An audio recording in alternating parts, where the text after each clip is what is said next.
We are recording. Well, a lot of you already know Bill, but some of you maybe do not. And maybe some of you have just met him first time today. And I want to tell you a little bit about Bill Williams. He was the founder of the Williamsburg Bird Club and the founder of the Coastal Virginia Wildlife Observatory. He was one of the founding members. He's been conducting bird research studies in Virginia for more than 50 years. His projects have included colonial water bird surveys for the Nature Conservancy, manning hawk watches at Kipta Peak on the Eastern Shore and at College Creek here in Williamsburg, and working on the Virginia Breeding Bird Atlas. For the past 14 years, Bill has been part of a team that does weekly surveys of Craney Island Dredged Materials Management Area in Portsmouth for the U.S. Army Corps of Engineers. He has published numerous articles about Virginia birds, was the editor for the Virginia Society of Ornithology's quarterly journal, Virginia Birds, for 6 years, and has led bird walks and bird trips, both locally and internationally. Bill taught bird study classes for the Osher Institute, formerly the Christopher Wren Society, for 20 years, and for the Rhodes Scholar, formerly Elder Hostel, for 10 years.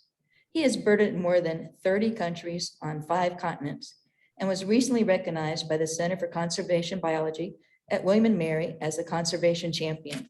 I'd like to welcome amazing Bill Williams, one of our past presidents.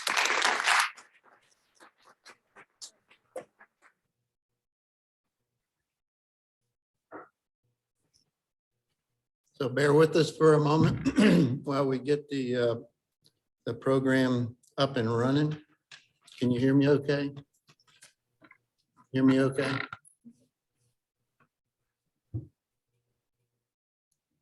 Okay, so we're going to go to Craney Island, which is in Portsmouth, Virginia. We've got a lot of ground to cover. We're going to do some little bit about the history of Craney Island. And then, of course, we'll look at some of the birds that we find there, tell you a little bit about some of their natural history. So this is Craney Island. It's right there in that little rectangle that's pretty much in the center of the screen. And I put this slide up here to give you some perspective about exactly where it is. Everybody here who says they've been to Craney Island, you have not. And I'll explain to you why. You have not been to Craney Island. So it's just inside the Hampton Roads Harbor, mouth of the Chesapeake Bay. As you move inland, you're going to go from a polyhaline communities, lots of saltwater, in other words, into oligohaline. And then we've even got some fresh water, of course, inside the impoundment or the facility itself, as well as a freshwater pond.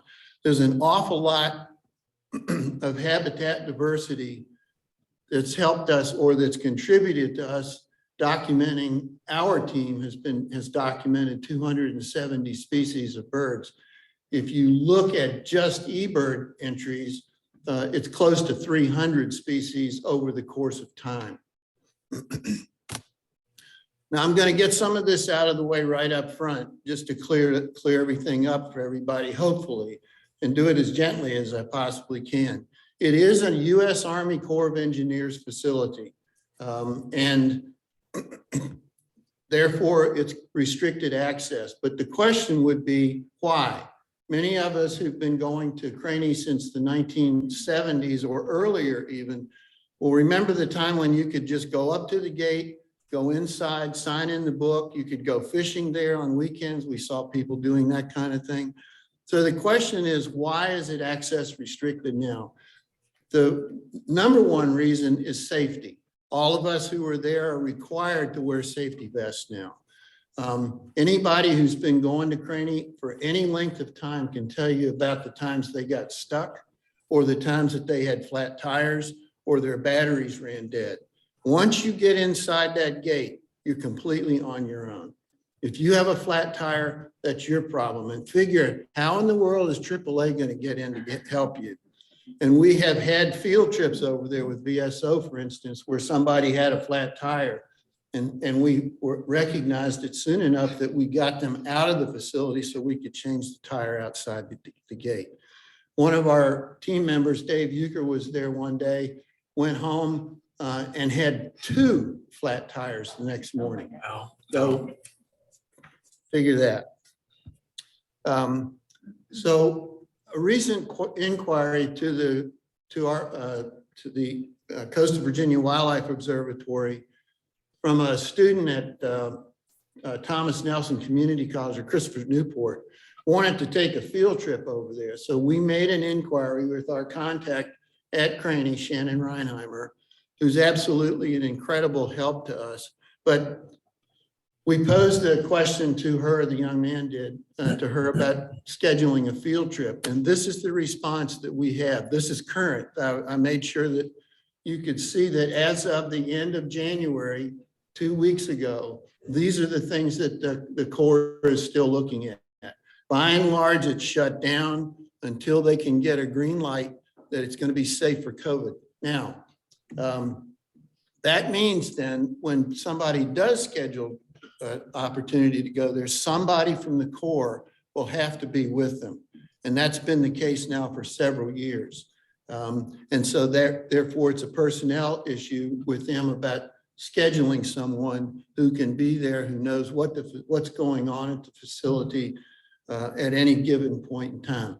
It's a place that changes on a daily basis. Lee, who is here with me tonight, can tell you that there are times we can go down a road and come back 2 hours later. It's completely different than what it was the 2 hours previously. So a little bit about the history of this. Notice, look at this map, look at it closely. Notice that it spans time from the early 1600s. Craney Island did not show up on any of John Smith's maps, for instance. But there are land grants that you can see here that date as far as even to the 1680s. So Craney Island was known. And then the question is, where did it get its name from? It was named because of birds, the cranes. Colloquially, that's how all these long-legged waders were called. And if you read the accounts, they say, well, it's because of the cranes that nested there. I don't doubt for a minute that that's very possible, given that even now there are large colonies of herons and so forth over in Norfolk, just across the Elizabeth River. So it's very possible that they nested there, or they could easily have been there simply to roost. Nevertheless, the people in the area thought it best to call it Craney Island.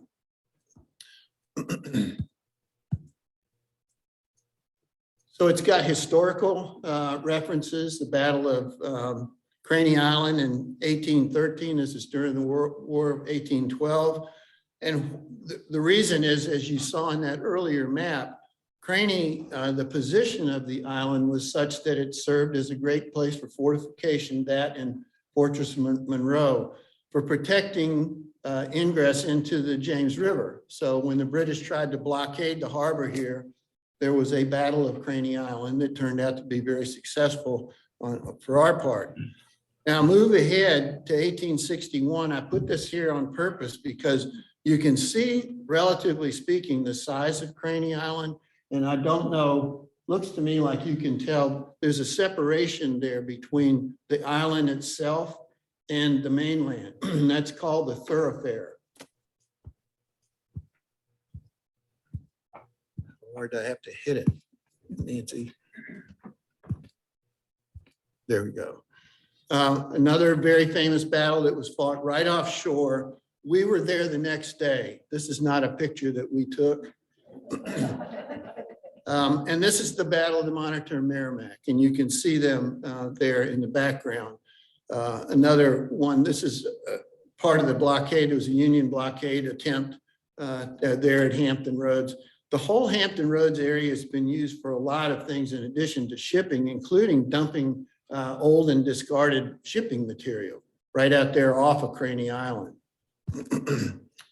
Here we are in 1887, and these dates become important here. There again, Craney Island, you can see a bit of separation between the mainland and the island itself. The whole area, because it's very shallow there, it was looked after by a lighthouse from 1884 through 1936. After that, they positioned light ships out there, which they did in many places all along the East Coast, So there were ships that were there that were the lighting ships to pretty much to serve the same purpose as the lighthouse. If you go across the Monitor Merrimack now, you'll see a red lighthouse that sit there that's actually privately owned, and that eventually replaced the ship that was there for harbor things. So here's Craney Island. Notice the date here, 1930. So in 1919, the War Department traded Craney Island to a subsidiary of the Department of Treasury as a quarantine site. I'll get to that in a second. But notice that they traded it for Fisherman Island. Now, why? What was the quarantine? This is in the early 1900s. What were they quarantining for? Go to Craney Island in August and September, and you'll understand some of the reasons why it's quarantined. They were quarantined in this case for smallpox and yellow fever. And so I'm surprised malaria didn't show up on here, because the mosquitoes there in August, September are horrific. There's just no two ways about it. But I found this to be really a neat thing, since I've spent so much time on Fisherman Island doing things, to realize that these two were traded. So why Fisherman Island? Because there were already facilities put out on Fisherman Island to protect the entrance of the bay during the war. So that's pretty much what this is telling you. And in this time after the land was traded, they built what is now a fuel depot, and that's still functioning there. And in 1938, that thoroughfare was filled in. So what we see now, and we call Craney Island, as you'll see, is a man-made facility. Craney Island itself, the true island, is where the fuel depot is. So in 1949, the fuel depot was finished being built. And then in the 1950s, what we call Craney Island went under construction. As you can see here, it was completed in 1957. During the time it was the construction was going on, and thereafter is when the bird people started going. There's some folks, Paul Sykes, Floyd Burford, Froggy Roundtree, a number of folks spent a lot of time there in the 50s because it was such a unique place, sticking out into Hampton Roads and into the Elizabeth River, that they said, this is worth checking out. And it turned out, of course, that it truly has been.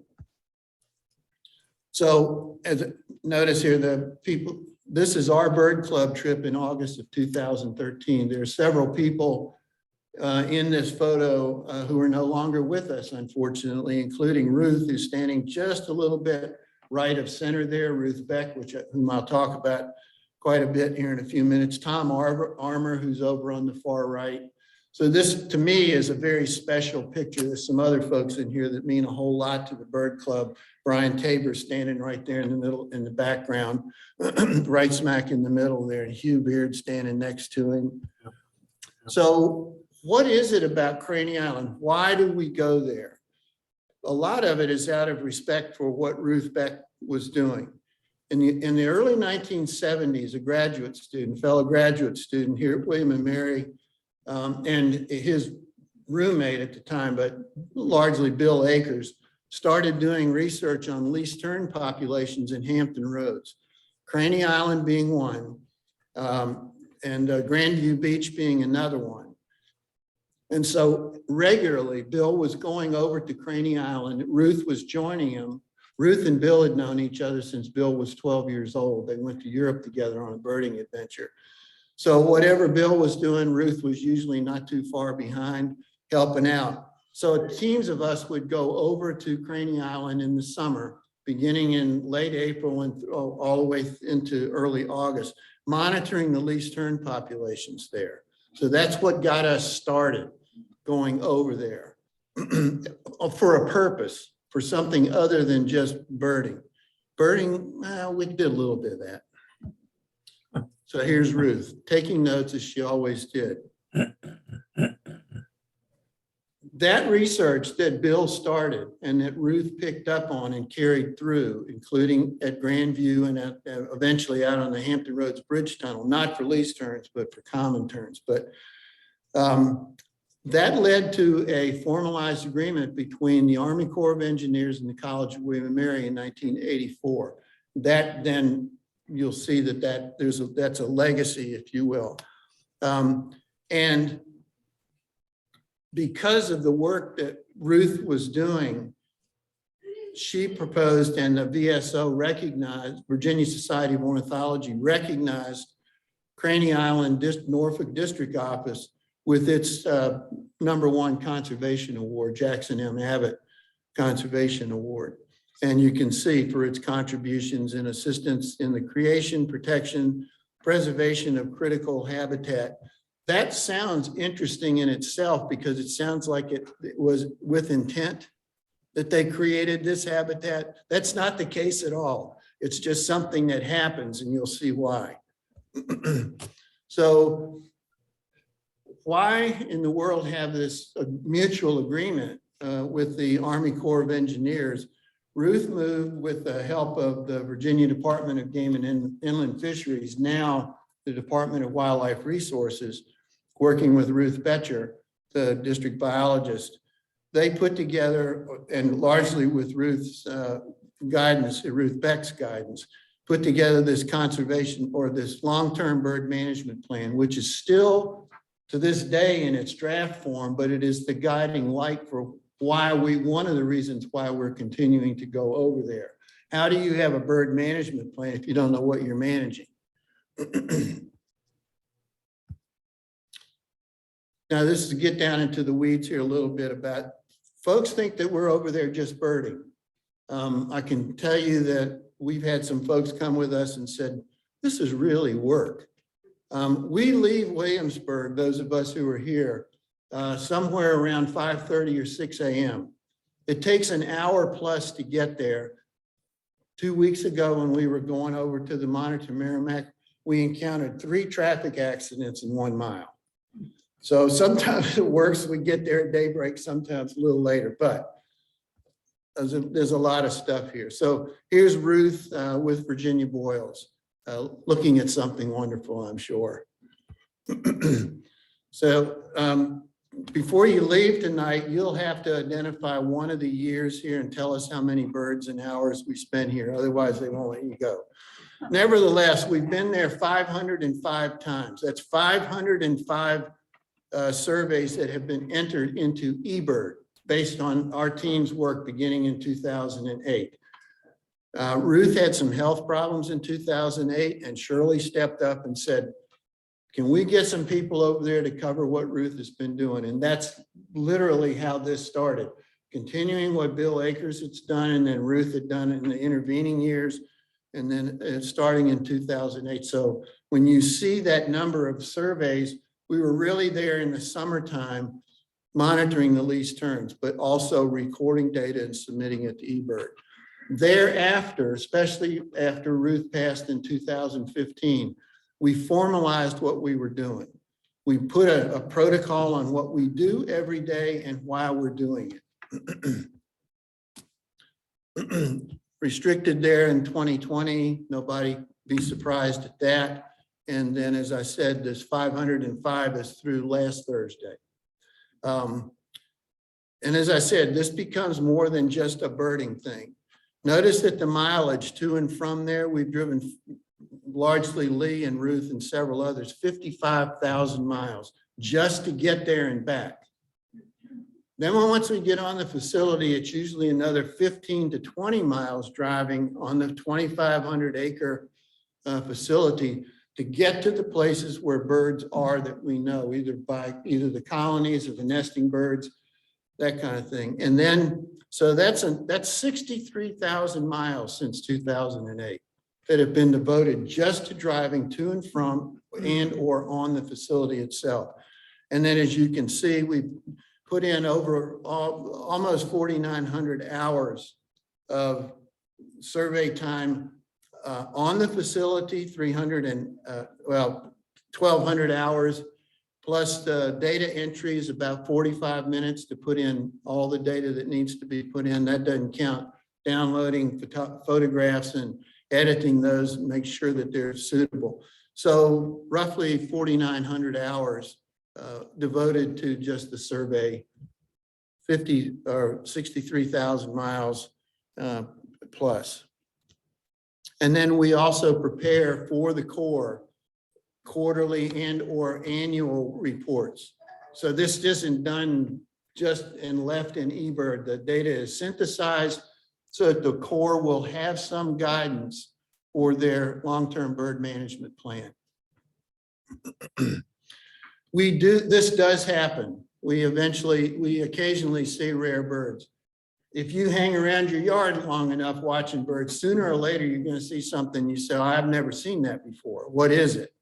Well, it's going to happen on a 2,500 acre multiple habitat facility that's right there at the mouth of the Chesapeake Bay and so on. So what do we do when we find a rare bird? Because it's gotten under some people's skin. There are folks who will say, well, they get to go over there and nobody can go. We're not really interested. First of all, the Corps asks us when we find a rare bird to please keep it to ourselves. And that sounds really selfish until you consider that somebody has found a rare bird, especially when it was still open to the public on a periodic basis. And the Corps people in the middle of the week would find someone walking around the office, didn't know how they got into the facility. They're walking around the office and wanting somebody to tell them where that bird was and can they help them out. The guys the ladies and gentlemen that work there, they're not bird people. And many times they don't know what's going on. And I've already indicated some of the hazards that we encounter. A lot of the work there that I'll show you here in just a second is done by contractors outside the Army Corps of Engineers. They issue a contract to do this, this, and this. And even the staff there have told us they were afraid of it because of the way they drive and how they work when they're out there. I see Lee shaking her head because she knows what we're talking about. So what do we do when we find a rare bird? What the agreement that we have reached with the birding community is that we let Shannon know, our contact at the Army Corps of Engineers, so that when a field trip does get scheduled, she can tell them. Just recently, a blue-tip dipstick was seen over in the South Cell. We'll try the best we can to find it. And it was seen on Thursday, or it was seen 2 weeks ago. And it seems to be a working agreement. But of course, now that the facility has been closed for 2 years, that's compromised things unexpectedly. So this is how Craney Island functions. So be brief, I've got to keep moving along here. Dredge spoil is pumped in from the Hampton Roads Harbor. I'll show you a map here you'll get a sense of what that's all about. So these giant dredges are sitting out in usually the Elizabeth River or off the north side between the mouth of the Elizabeth River and Hampton Roads itself. And these dredges are pumping the substrate, the bottom, to keep the channels clear, open, especially now that we've got these bigger ships coming in. So here's what the dredges, the pumps will be over on the right-hand side there. See those two things sticking out? I'll get to those in just a second. But you can see, if you look at each of the three cells, the north cell, the center cell, and the south cell, if you look at those, you can see where the dredge spoils are normally put, right down in a southeast corner or somewhere near there. And then look at what happens over time. Roughly 2 to 4 days, they say that water, the material that's pumped into there is going to drift to the west. So Craney Island is at a slant, and that's done on purpose. The east side is higher than the west side, so that the large substrate particles will settle out on the eastern side, and the fine particles will settle out over on the western side. And then the effluent, what's left over, is monitored. It's chemically monitored, and I'll show you the stations here. There's one. We call them weirs. There's spillways is what the Corps calls them. And there's wooden blocks there that the teams go out and regularly monitor the water flow. If it's not enough, they'll lower the blocks of wood so that the volume of water exiting Craney will increase, so that the cells, those 3 cells I showed you, over time vary in the amount of water that we find there. And that has a huge impact, as you can imagine, on the birds. So you can see some avocets and some ducks and so on here in one of the cells right now. So those spillways then, as I said, are monitored very, very carefully.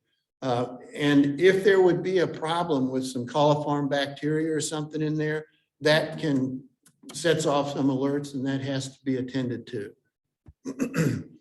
So over on the east side, since all that great material is built up from the dredge spoil and we've got the higher size particles, that is mined, if you will, and then taken over onto the west side, typically is where we see it, to build the west side up. Craney Island had a lifespan of 20 years when it was finished in 1957. 20 years. Look at where we are now.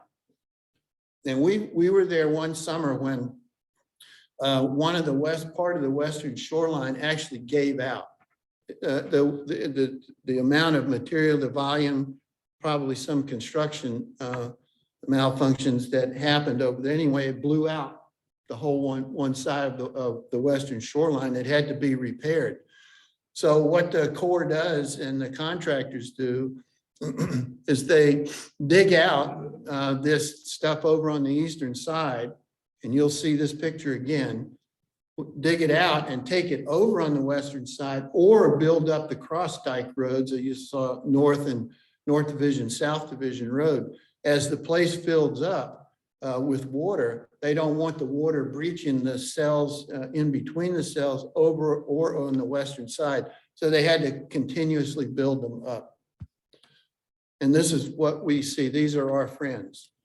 We hope that they're our friends. There's 4 or 5 of them running there. And these are oftentimes it's just the staff there who know us, and they've learned to know Lee's car or one of our cars, and they'll honk and wave at us and slow down. The contractors don't do that. If they're being paid by the, whatever it is, truckload or grain of sand, we don't know. They are flying back and forth across the facility there, and they're not. If we're standing there looking at birds, we're in their way. So we have to be very careful of what's going on there. So they're going to take this over on the western side and dump it, and then they'll smooth it out and build up the western shoreline. So that's kind of the basics. Now in 2010, what became clear to the Corps long before 2010 actually, is that the facility that was built to last for 20 years needed to be expanded. Plus Hampton Roads Port needed to be expanded. So they started the Elizabeth River extension. And you saw those in that first slide, those 2 things that were sticking out into the Elizabeth River. This substrate was brought in from offshore. It was barged in from out in the Atlantic. And when they spent 2010 into 2011 and maybe even 2012, I think. But they put the sand in there, but to dry it out, they installed what are called wick drains, 100,000 of them, equaling 20 million linear feet. So they drilled down and stuck these wicks up in the air to dry it out. And if you went over there today, these things barely exist because they've been eroded away. But nevertheless, this is what the proposed finished product will look like. Another 520 acres that's going to extend and create another whole set of ports, if you will, for shipping. We do see puffins every week. And if you go out in the parking lot, there'll be some puffins out there as you leave, if Lee leaves later anyway. So this is Lee's car. Lee stepped in when Ruth passed and has carried on Lee's Ruth's tradition of getting us all over there and getting us organized so that everything happens the way it's supposed to. So how do we do what we do? Well, this is looking east from the office parking lot. And two of us walk from here, that's 2 miles from here to what's called the contractor's gate. And our job is pretty much to look for the forest and land birds. And so we're walking along, we begin every day, we try to begin every survey at daybreak, somewhat, usually right at civil sunrise. So two of us are going to be walking through here. We've got a way around that gate down there. We know how to finesse that. And that's 2 miles from where this picture is taking, straight east out past the Portsmouth landfill. And sometimes we have people that watch us. This is right there outside the office, but wait, there's more. These were both on the same morning.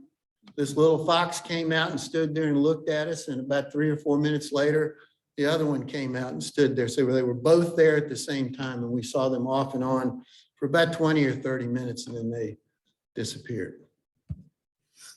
So here's Puffins. This, when we're walking, two of us are walking down the road. Two other people are driving north along that western shoreline. And their job is to look for the waterfowl, water birds that are between, if you look to what is effectively the left here, you're going to be looking at the Monitor Merrimack Bridge Tunnel, or yes. And so they're counting all the birds that they see out on that body of water. And then they will do some work looking into the cells, which is on their right. That's, again, that's 2 miles out, 2 miles, 2 miles, 2 miles. All right. We've recorded 31 waterfowl species since we started our surveys. And the day that I took this picture, Lee very gently told me, Bill, there's 2,200 ruddy ducks right there. 2,200 that she put her scope up and counted, while Brian or Dave or whoever else was, Dave Euchre, was counting the other things like the shoveler here in the foreground. So not only are there 2,200 ruddy ducks there, there are probably several hundred out on the water. And our job then is to count every one of those and record those for posterity, if you will. So I'll get you into some of the birds because that's why you're here. So this is a northern shoveler. Got to be one of the coolest birds. One of the neatest. They're just absolutely beautiful. The males now have transitioned pretty much by the early part of February. The males look pretty crummy. They don't look much different in plumage than the female, this adult female over here on the right. One day we routinely have the highest counts of northern shovelers in Virginia. Last fall, we had over 4,300 in one day. And that's so far out of bounds from anything else in the state. And we routinely begin to see, we'll start seeing more and more mallards. They disappear during the winter and we're not really sure where they go.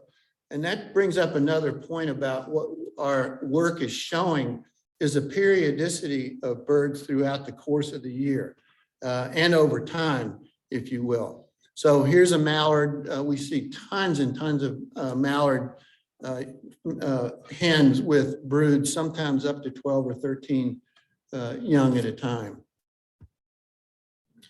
And closely associated with the mallard is the American black duck. And this is a classic American black duck with the nice blue on the speculum there, really dark charcoal gray. And the mallard standing there in the background, look at that little white there along the upper part of that's called the speculum or the inner secondaries that you're seeing that white there. Black duck is not going to show that. So now you're going, so how did you figure out what that was? I'll go back here. There's a mallard and a black duck. And Brian took a picture of this bird and then floated it around. This was in June 2018. And this turned out to be Virginia's first ever mottled duck.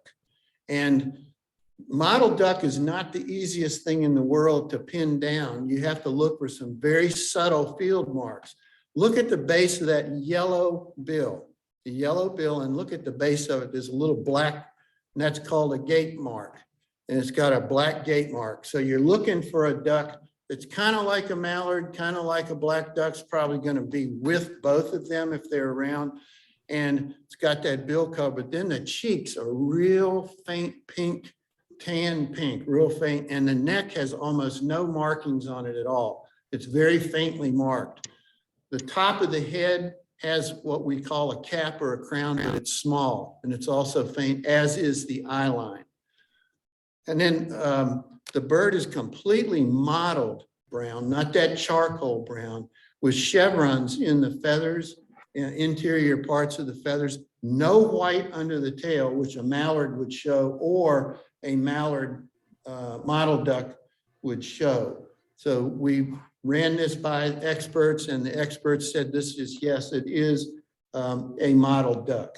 And this is in 2018. We did not see one in 19 or 20, and 20 is because of COVID, but we did find one, at least one last summer that we were able to document. And we've submitted all this to the Virginia Avian Records Committee, and this one was accepted, this one that you're seeing here. In a couple or 3 weeks, we'll begin to see our first blue-winged teal. It's not a common bird in Virginia in the winter. There's some around, but we begin to see a number of them through the early spring and then again in the fall for a few weeks. Nice adult male here with its blue chevron on that blue face. Oh, go back here. One thing about blue-winged teal is that their bill is a little bit spatulate. That is, it's kind of like that shoveler. It's something to look for. We also see green-winged teal. There's 600 or 700 of them at a time. Green-winged teal with a little white mark on the side, the greenish red head. The green-winged teal are neat because they love to talk to each other. They've got this nice little tweeting, chirping call that they do. We've been fortunate enough to document over about the last 9 or 10 years Eurasian green-winged teal. And if you look right in the center of the photograph, you'll see it.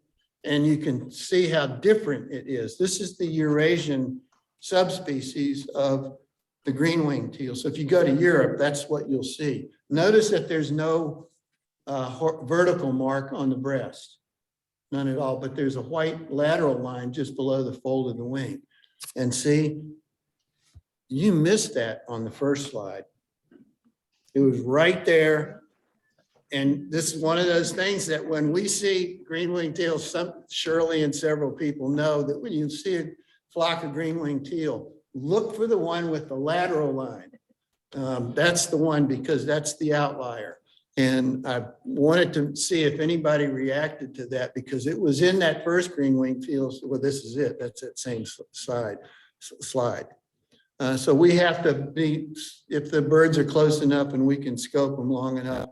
Thankfully, this one was close enough. We were able to get a picture of it. This is a hen, looks like a hen American widgeon. And we have a few of those every year, nice squeaky call for them. But the bird that we look for every year is this one. This is a Eurasian widgeon, a male. And we've been fortunate enough almost every year that we'll get at least one. And folks who are going to Hoffler Creek Preserve, which is just around the corner, it's probably, as a duck flies, it's probably not more than 1.5 miles away. The Eurasian widgeon are often there in Hoffler Creek. So this is a prize. This is a really neat bird to see. And some of the characteristics, obviously the cinnamon head, the pink median, but look at, it's got this pinkish red breast, which is neat, and then gray flanks. And the American widgeon is going to have brown flanks there. We had this neat long-tailed duck. This was the one that used to be called Old Squaw years ago. But this long-tailed duck, fortunately, spent some time in one of the cells and we could sneak up on it and get pictures of it. It's not a bird that you see inland. If you get offshore, off Virginia Beach and so on in the wintertime, off Grandview Beach, for instance, long-tailed duck is often there. And then I told you about the ruddy ducks. That's just a spectacular, beautiful duck. They're little bitty guys. And this time of the year, they become very active. The males are showing off for the females and carrying on like crazy. But we watch them, believe it or not, we have recorded ruddy ducks every month of the year. It's a migrant. And for some reason, Craney Island attracts 12 or 15 of them, that they stay all year long. And they're there. We know where to look for them, and we go in. We usually can pick through and find them fairly easily if we know, because we know we've learned where to look for them. But they're transitioning into this plumage right now. And if you go out on the York River, by the way, this is an abundant duck out on the York, especially between Gloucester and Yorktown. A very special bird that will show up usually by the 1st of May is a common nighthawk. This is a male. Nighthawks can be difficult to find, but there again, our experience has taught us how to look for them and where to look for them as we're driving along the cross dike roads that I showed you. They're often right on the edge of the road where they will nest. And so this one was right outside the car window. If we ease up carefully enough, they can be quite accommodating. So here's a female that was just outside of a tern colony sitting on a gravel. Notice the substrate that common nighthawks use. And as far as we know, this is the only place in Eastern Virginia, especially in Southside Virginia, that common nighthawks not only occur, but breed in Virginia. They're in other places in the state, but they're becoming rarer and rarer. They lay one egg, 1 or 2 eggs, and notice how much trouble they go to build a nest. And here's one brooding. There's a chick underneath that left wing. And here's mama with one little one looking out at us very patiently, hoping that we will just get out of there. And they're 2 little puffball chicks. We found a ruby-throated hummingbird nest. Thank goodness we found this. Alex Minerick and I were able to, we saw the little female flying around, and then she just landed on the limb. And we went, oh my goodness, she's on a nest. And thank goodness it was between 2016 and 2020 for the Virginia Breeding Bird Atlas.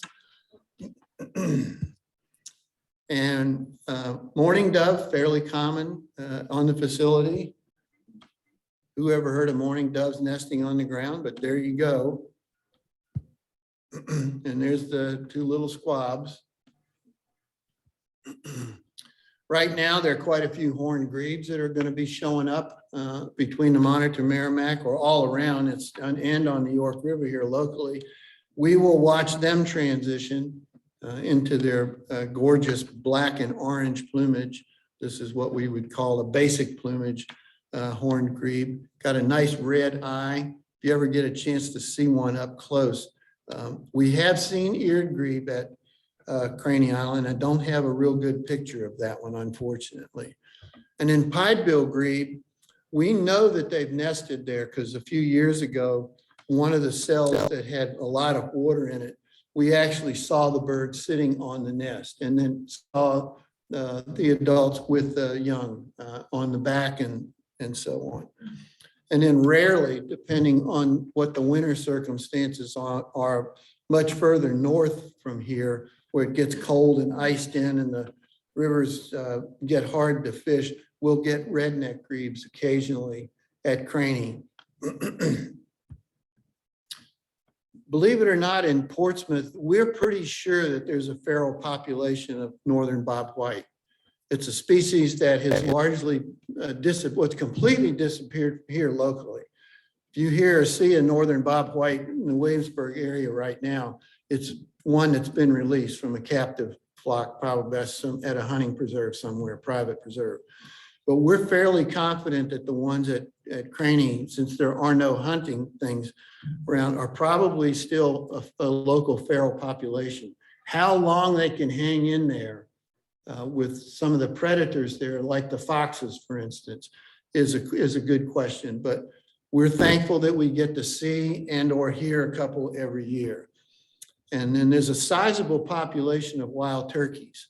The guys that we encounter driving to and from the landfill most mornings, or some of the contractors, they'll either ask us about, have you seen the bald eagles? If they find out we're birding, have you seen the bald eagles, or have you seen the turkeys? And the day that this picture was taken, the guy stopped his dump truck and he said, have you seen the turkeys today? And we said, no. He said, well, there's about 24 of them standing right over there. And about 100 meters up, sure enough, there were 24 of them standing right there by the side of the trail, by the side of the road. And this was in December, I think, and the males were displaying. It was really cool. Our marsh birds, as you can imagine, we encounter a few. American coot here. There's a few old coots in the car that Lee is driving, but we've got this American coot, and then we're always on the lookout along the marsh edges for a common gallinule. We did see a number of years ago, Ruth was still with us, thankfully. We saw this little puffball thing swimming along in one of the cells, and it turned out it was a recently hatched common gallinule. And we were told by people who had been going to Craney, who had actually their own personal keys to go in there, that this species was, if you, again, knew where to look in the Phragmites thickets there, that you could find common gallinules breeding. So, but we have not seen that except for that one time, probably 7 or 8 years ago.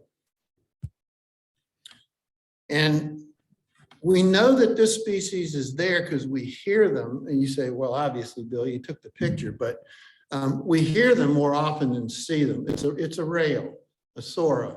And they have this wonderful little peer sound that they'll, and as we're driving along the road near the landfill, for some reason it sets them off and they'll call once or twice. But the last 2 weeks we've been there, probably it's this same bird that's standing in the ditch in about the same place and has been very accommodating in letting us get a picture of it. We've recorded 40 shorebird species, as you can imagine, 30 some waterfowl. There's got to be some shorebirds around. Those are sanderlings. And the star attraction there is the black-necked stilt. We've monitored at Craney the highest population of black-necked stilts in the state. Last summer, we smashed the state record. We had 140 of these in one day. We had 95 of them in view at one time. We just couldn't, so we divided it up. We kept counting and kept counting to make sure we weren't double counting. And sure enough, 95 of them in one day. But black-necked stilts are a lot of fun. And remember, I told you you were going to see this photograph again. It's because this is what black-necked stilts like to nest on. They love these ridges, and they can get down in there and just disappear. And you think, well, how in the world can that thing with the bubblegum legs and all, how can it disappear? Well, it gets in and settles down and starts building nests on these ridges or in some of the marsh areas there, and they just disappear. But we're fortunate that there's usually one or two that are out in the open. And this one's had a 4-egg nest. You can see he or she is getting ready to settle down, and it's fun to sit there for a few minutes and watch them. If the other adult is around, we get to see them do a nest exchange. That's pretty cool. Hatching is, incubation is about 29 days. And this is what you get after about 29 days. And this is what you get when they all want to know where food is. This was standing in the middle of one of the division roads there, that adult female there with the little ones. How many of them are there? You got to count the legs. It's 3 or 4. And the other star attraction that is there year round, again, the highest populations of these ever recorded in the state, 782, 1984, I think it was recorded at Craney. This year we got 730 one day, so we got close. American avocets. This is what they look like right now. This is called basic plumage, adult. And oops, here's what they look like. They'll be looking like by May. And it's one of those that we love to watch the transition. There is one nesting record confirmed for Craney Island, and that was in the 1970s. And for the life of us, we can't figure out what it is about Craney that they just won't settle down and nest, with the stilts being there and so on, but they just don't. Now, which is the male and which is the female? And how do you know?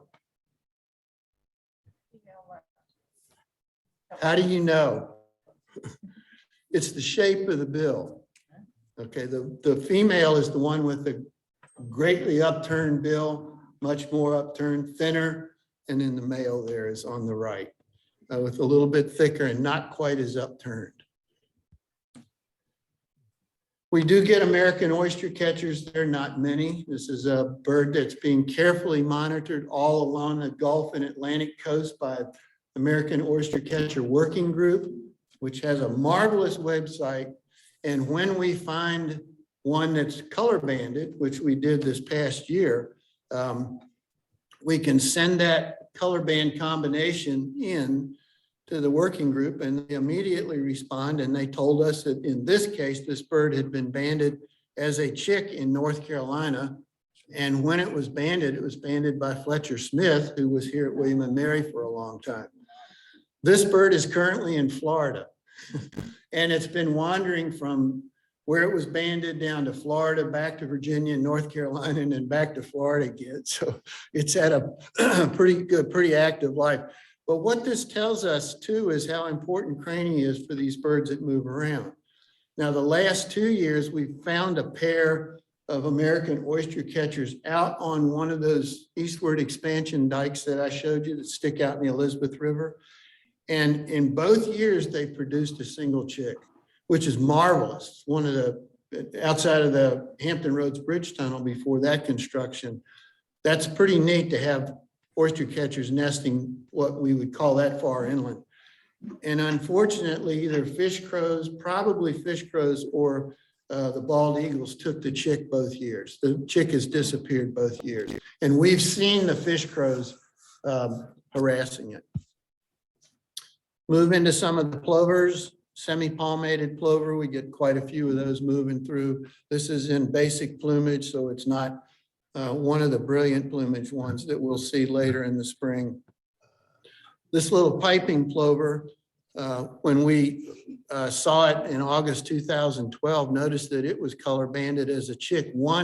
There were 10 chicks, 7 of which were banded from 3 pairs on Grand Marais Island in Lake Superior, Michigan in 2012. And this one, there again, Craney Island. By the way, there was one seen at Hog Island over here across the James River from this same island just a few years ago. Same color banded, same thing. Piping plovers nested on Craney Island in the mid to late 90s and then have not nested either there or at Grandview since. Occasionally, we're lucky enough to get an American golden plover. I wish I had some more close-up pictures for you. For that one, it's always a special prize for American golden plover. We have a morning routine here. Lee knows exactly where this is. It's over in the southeast corner of the south cell. Look at, this is dredge deposition. So why would we stop and take a picture there? Well, there's 6 killdeer in this picture. Can you find them? Of course not. There's one right underneath the arrow. You'll have a tough time seeing it. There's another one. There's one there. There's one there. And then there's 2 right there. So we have to pull the car up, and all 4 of us are staring as hard as we can to see if we can find the killdeer hiding in and amongst the rubble that was dredged up out of Hampton Roads Harbor. That's kind of fun. Now, the last week we saw killdeer very actively paired up, and probably by this week or next week, we'll begin to see some serious breeding activity. And when Ruth Beck, when she would see the little killdeer, she just went crazy. Animated butterbean, that's what she loved to call them. That was fun, taking that. Nice ruddy turnstone in alternate plumage. We saw our first ones for 2022 last week, but I can tell you it didn't look like that. Looked pretty ratty. Those of you who've been around long enough can remember stopping out on the Chesapeake Bay Bridge Tunnel at the old restaurant that was there. Pull up there, roll down your window, and the ruddy turnstones would run right onto your window because they were looking for people to give them handouts. One of my favorites, a pectoral sandpiper, fairly robust size sandpiper, nice yellow, bright yellow bill and legs. And notice the pectoral. That's where it gets its name there, that nice heavy breast pattern. So it's a big shorebird, big and robust, and it's an early mover. They'll begin to show up in March at some of the inland locations. And a real special prize every August is to look for buck-breasted sandpiper. Not an easy bird to see. This is one that people who know that the window of opportunity are going to the turf farm in Charles City to find. Bright yellow legs, usually nice white underwing linings, a dove-like head, and really subtle tan color. A bird that's in serious trouble across its range, the red knot. Most of them move down the Virginia Barrier Islands. When you've seen stories about the horseshoe crabs in the Delaware Bay attracting all the red knots at the full moon and so on. In Virginia, the ones that move down the coastal barrier islands in Virginia are looking for mussels. As opposed, not that they wouldn't eat the horseshoe crab eggs, but they're feeding on the ribbed mussels that are in the old peat, what they call peat banks, which was the former marshes that as the sea is moving inland, the old marshes are being exposed now. That's what's going on. That's why we see those things as what they call peat banks. Not every year, but occasionally we are fortunate enough to run across a ruff. This one was, I can't remember what the date was, but this is a nice male ruff that was over on the Western Shore one day. The female is pretty drab, doesn't have these nice colors on them, and she's called a reeve. Dunlin, the Dunlin there are in abundance, as they are all over the Barrier Islands and at Craney. They don't look like this now, formerly called a redbacked sandpiper, as you can get the name for, nice big black breast pattern on them. A pretty abundant shorebird for us. If you find Dunlin groups in the spring, it's always worth looking for them. Those you can see how drab many of these Dunlin are with this bird, but this is a curlew sandpiper, which is quite rare along the Atlantic coast. This is a Eurasian species. Go to Africa, Eurasia, and this is not that difficult to see. In fact, it's pretty common. But the picture, unfortunately, because of the light combinations here, but the breast is bright reddish orange, deep reddish orange, excuse me. Got the decurved bill, but it's got longer legs than Dunlin do. So if you were looking through a flock of Dunlin, you'd look for something that's pretty much the same shape and size, but it's going to be a little bit taller and definitely darker colored. A bugaboo for a lot of birders is the difference between greater and lesser yellow legs. So why is this one a lesser yellow legs? It's small bodied. The bill is proportionately straight and thin, and the overall proportions of this bird are just thin and petite. See? Now you can get the difference, and this is the ideal when you're out there in the field and you see the two together and you go, oh, now I get it. Flight call is helpful. Greater yellow legs is often the 3-note, whereas the lesser yellow legs is typically 1 or 2 notes. A little bit difference in pitch, but the two are there together. Look at the length of the bill. So much more robust, bigger body, bigger legged bird for that greater. This is a semi-palmated sandpiper. Why is it called semi-palmated? Because its toes are semi-palmated. That's what's going on there. And it's got a short little blunt tipped bill, but the black legs is critical to telling it apart from this guy, which we will see sometimes in the same field of view. So you have to look carefully at look at how thin tipped that bill is and the yellow legs. There is some difference in the coloration that you get used to, as well as the least sandpiper tends to have almost that pectoral sandpiper look. So semi-palmated and least sandpipers. And semi-palmated, sometimes we see flocks in the 6,000 to 7,000 range. We typically don't get to count them because the merlins or the peregrine falcons are chasing them around and they don't sit still long enough.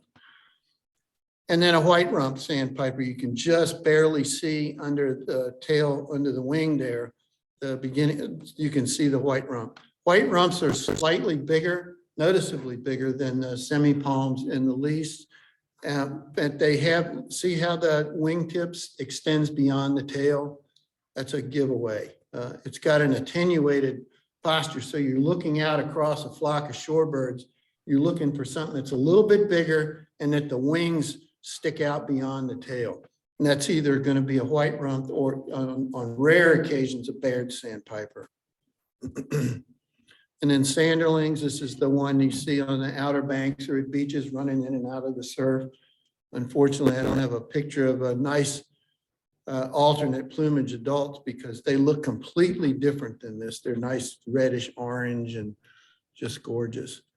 Spotted sandpiper, which will be back in the marsh ditches there, and you can see where it gets its name. It's got an eye line, a broken eye ring, orange legs, thick, somewhat thick orange yellow bill, and it's bobbing. When it walks along, it's bobbing its tail up and down. And it's easily confused, or can be easily confused, with the solitary sandpiper. Look at the size of the eye ring. And then look at the streaking on the marks on the breast. And you can't see it on the tail on this one unless you look real carefully, but it's got bars on the tail, the tip of the tail, barring. We've struggled to find the sneaky snipes this year. We finally found one last week. Sorry, Lee. So we have a place that we know to look for them. Shirley took a picture a number of years ago. It's one of the greatest bird pictures I've ever seen of one of these standing in the weeds. And how in the world you could see the bird in the first place. Then once you get the picture, you go, oh my gosh, there it is. And this isn't that picture, but you can get the sense of the snipe. It's right in the middle there of the bird. And they'll find a wet place and they're probing for worms. This is a Wilson snipe. So we do snipe hunts. And then willets gets its name from the call that it makes. Pill-wheel willet. Living on the eastern shore during my graduate studies, and then also going over there for 30 some years doing colonial water bird surveys. This bird's called rings in your head until you just want to scream, because they'll sing all night, they're calling all night long, and they're all day. And that kind of, so this is, you'll see why we differentiate between eastern and western willet.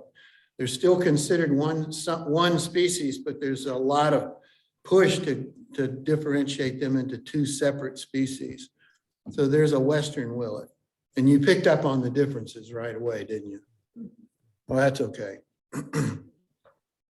So the eastern willet's the one here that breeds in Virginia, down at Messick, down on Grandview Beach, Craney Island, they're going to nest. The western willet does not. It's a migrant. And well, both of them are migrants, but the western, we haven't figured out the actual timing of western willet. So we're trying real hard to encourage people to differentiate the two in the field and then to get those dates recorded so we can get some sense about which populations are moving when in the state.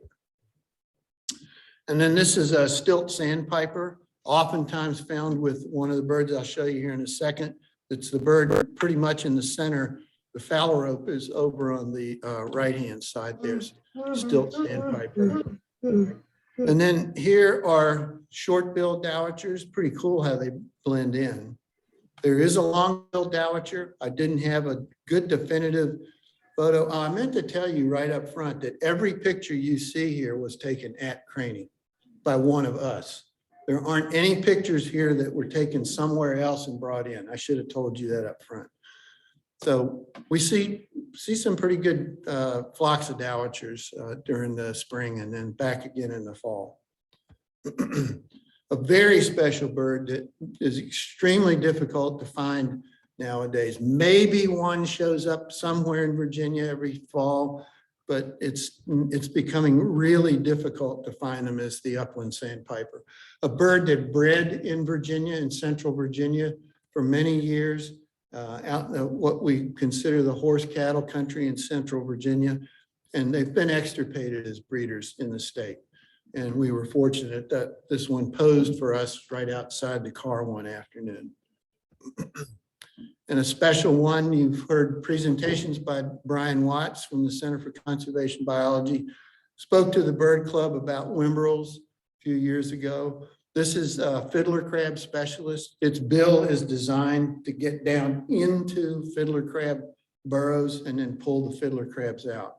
So the eastern shore of Virginia, middle part of the eastern shore of Virginia, is a staging place for off Box Tree Creek, for instance, in Northampton County for whimbrels. And Brian and his colleagues have been researching these for decades now and are showing internationally where these birds go to and then what they're dependent on to help for managing them.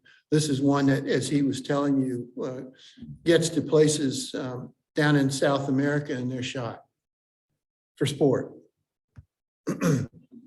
Always fun to find a marble godwit. Nice long upturned bill, black tip, pink at the base. And even more special is a Hudsonian godwit, which we don't get every year. We probably get a marbled or two every year, but Hudsonian is rare. And then the phalaropes. Phalarope means partially webbed foot. That's where that name comes from. And there are 3 species of phalaropes. I don't have a good picture of an alternate or breeding plumage phalarope. Remember, phalaropes are ones that are like kingfishers, where the female is the most brightly colored one. So these could be males. We don't know. This was late in the fall. So the females lay the eggs, the male is left to take care of them. So these are 2 Wilson's phalaropes. Our late friend Fenton Day described the shape of these as being banana-like. So when we're seeing them out on the water as profiles, that's something that we're looking for, that profile. Now, Virginia Boyles was with us one day, December 4th, 2014, and we were looking at some yellow legs in a pool, and she said, "What's that one with the yellow legs?" We all said, "Well, Virginia, it's just the yellow legs," until we realized it was a Wilson's phalarope. And at the time, before Ned Brinkley passed away, when we told Ned about it, he said, "This may have been unprecedented in North America for a phalarope to be in North America in December." He said, "I've just never heard of anything like that." So there it was, and Virginia was smart enough, or not smart enough, just astute enough to question what in the world she was seeing. And thank goodness we got a picture of it. Now you know where they get their name from anyway. Probably 2 females, could be a male and a female there. This was in the spring one year. This is what they look like in the fall. these redneck foul ropes. Very busy little guys. We like to see them do the foul rope spin. We had 244 of these one day, and that's totally out of anything that ever been experienced in Virginia. And that was due to some tropical depressions that came through in September one year. And this is the only good picture we have of a red foul rope, which is typically seen way offshore out in the Atlantic. And 2013, this bird was shown up on one of the weirs.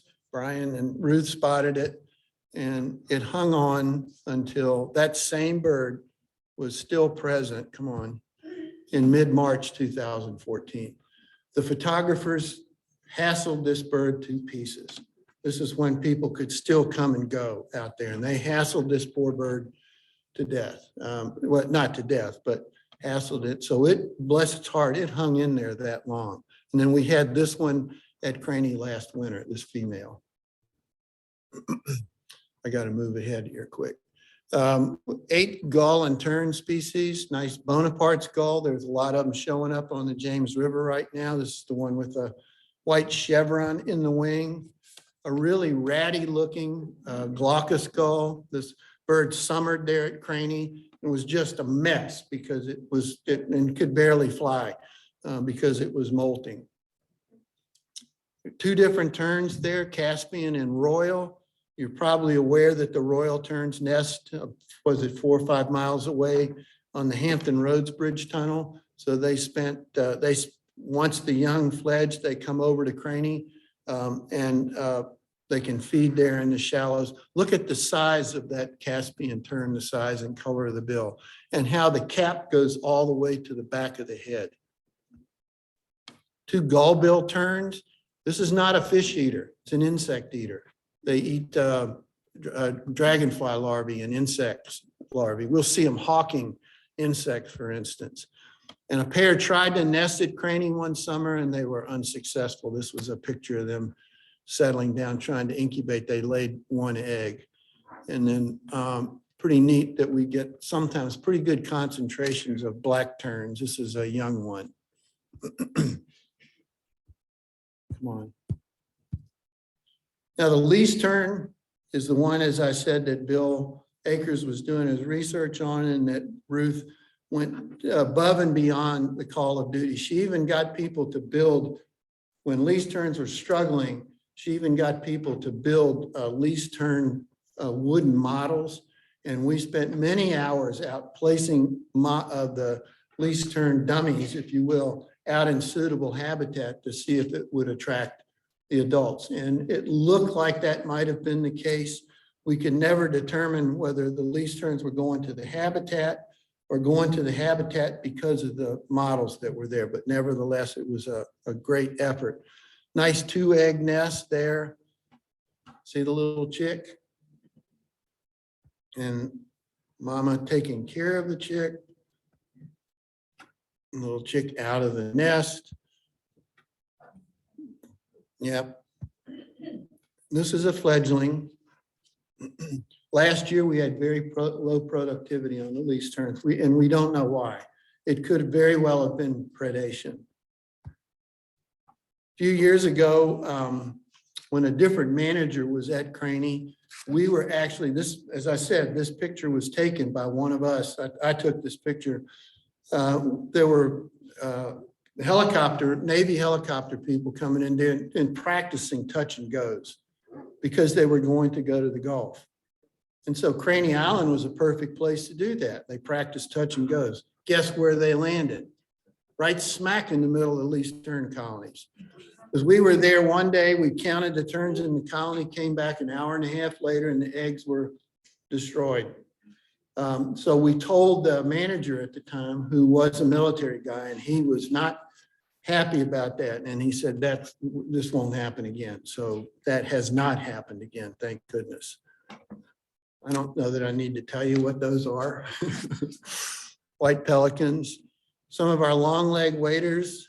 We kid Alex all the time because she was one of our bittern finders. American bittern, and then least bittern, which nests there. We didn't find any last year, darn it. Didn't find either one of them last year. Great blue herons, which nest nearby.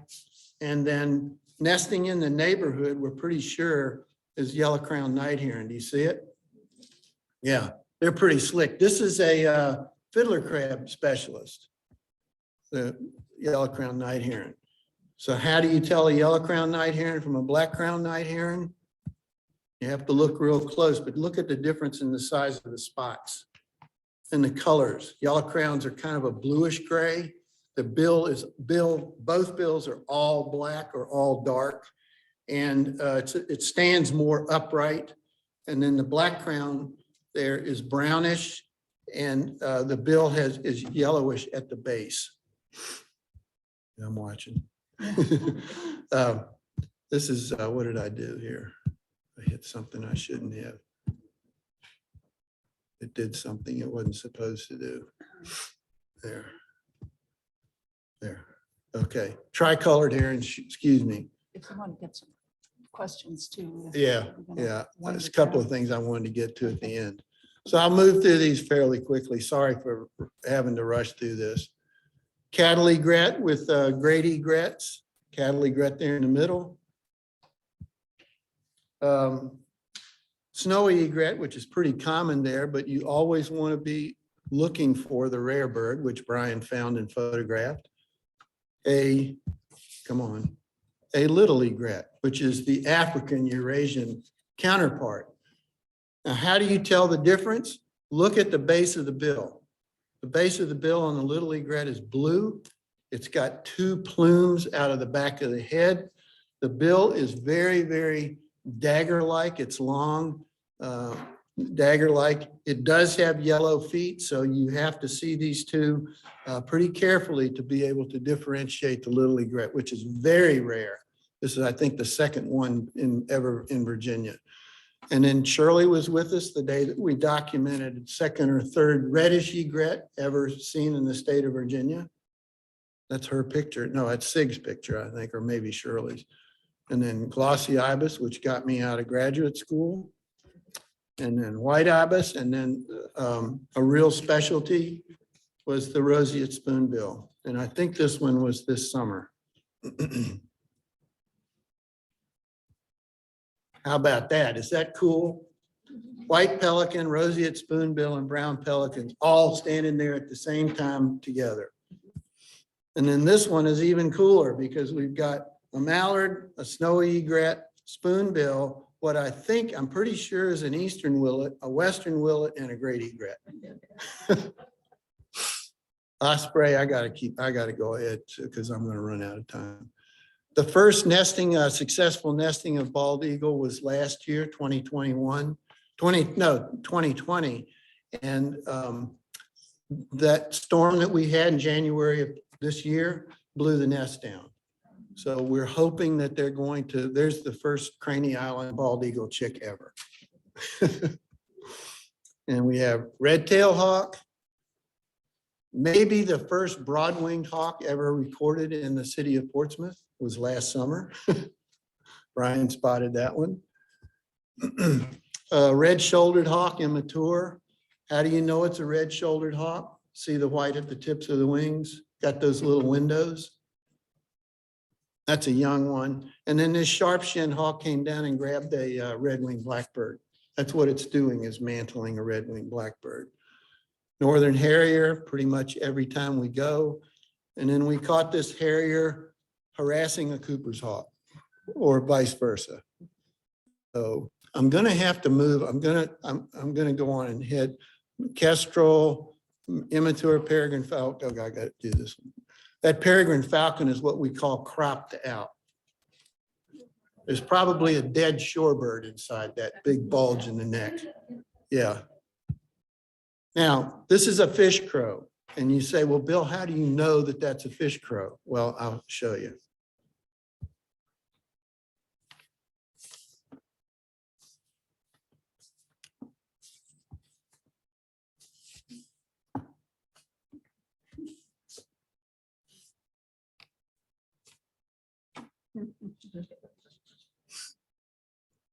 Some of you don't get it.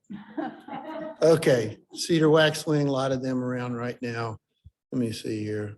Eastern kingbird. Willow flycatcher, which is normally over in the mountains, that, believe it, this bird was singing when we took the picture, so we know exactly what it is. Very rare on the coastal plain to have a willow flycatcher, but this one was really cool. This ash-throated flycatcher one fall. And then a scissor-tail flycatcher. All right, I'm gonna get down towards the end because I got a couple of other comments. Why is it doing that, Nancy? Yeah, I don't understand why it's doing this. Oh, I do have to comment on this one. Ned Brinkley was with us the day that, and some of you know who Ned is, and Ned passed away a couple of years ago, very, very unexpectedly. And every time I see this picture, it's because it means so much to me because I was standing with Ned when the cuckoo flew in and he said, it's carrying nesting material. So thank goodness able to get a picture of it for the Breeding Bird Atlas. It's very, very special to me anyway. And I'll move along here. Third one of these ever seen in Virginia, October 24th, 2018, I believe it is, sage thrasher. It walked right up to the car. Literally right outside the window. Okay, I gotta go along here. A horned lark on the nest. Doggone it all. There we go. Yeah, I want to get. And then 2 weeks ago, we had this Ipswich Savannah sparrow, which breeds on Cape Sable Island. It's the only place in the world you can find them breeding. And you can see how different it is from its congenitor Savannah sparrow. All right, I'm gonna go on because I've got doggone it. There are yellow warblers and then there are yellow warblers. Move on. Oh, that's rarely get a chance to see yellow-headed blackbird. And what in the world is that going to be?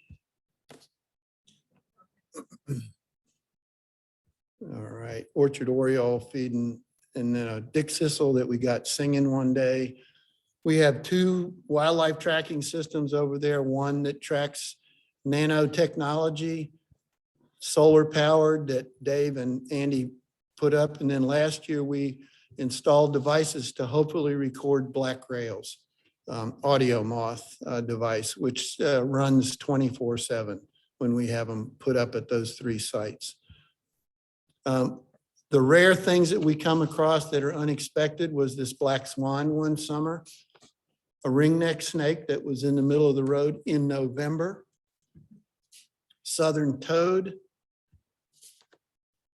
one of the sturgeon. I know there's some of the master naturalists that went doing a dead brown booby, which implies that it was probably not too far from Craney. We just didn't see it alive.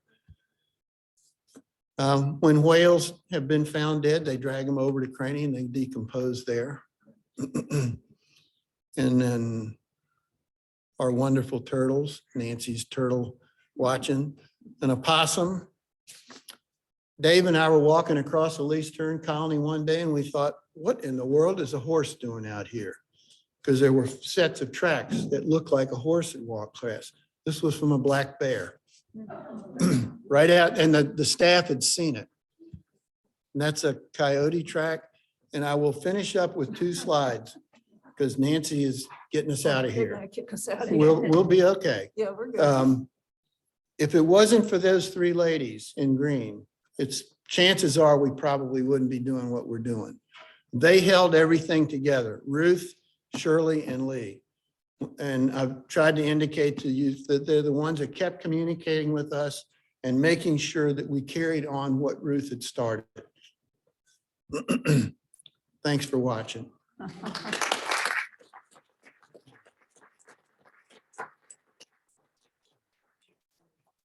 We got, what, 4 minutes? Let's see, we're gonna stop screen sharing. Yeah, we got enough time for maybe like one question. There we go. Let's see, there's probably, unfortunately, we have to vacate the building at 8. So we have time for, we can look in the chat and see if there's, I'm sure there's a bunch of questions. Maybe not. Time for one question from the audience, perhaps. And I'm sorry, we just, we want to be good patrons and I have one question. How on earth do you count 2,700 shovelers? Very carefully. We just set up the scopes and start counting. Yeah, What we do is divide and conquer. Somebody in the car will say, I'll take shovelers, I'll take ruddy ducks, I'll take gadwall, I'll take semi-palm sandpipers. Mhm. And so with 4 of us, with the experience that we've had, we can usually get it done. But we've spent time in one cell, we've spent over an hour in one cell just counting. mhm. Amazing. Yeah. Amazing. Sorry. Well, that was fabulous. I know I learned more about Craney than Yeah, All right. all Better right. get everybody out. Yeah, I do want to make just one quick announcement. Obviously, we're not having a business meeting. We, this past week, both clubs, Master Naturalists and Bird Clubs, we lost a very dear friend. Glenda White, I'm sure most of you knew her. A sweet, kind, caring, fun, active, smart woman. There is a memorial for her on Friday at 11 o'clock at the Williamsburg Baptist Church. And it's going to be on Zoom as well. But I know we've all been thinking about Lynn and the family and just want to make sure we all remember her and maybe we'll see some of you at the memorial. Okay. And with that, I'm sorry it had to wind down so fast, but with that, we're done. Nancy, remember to end the recording first. Yeah, I got it.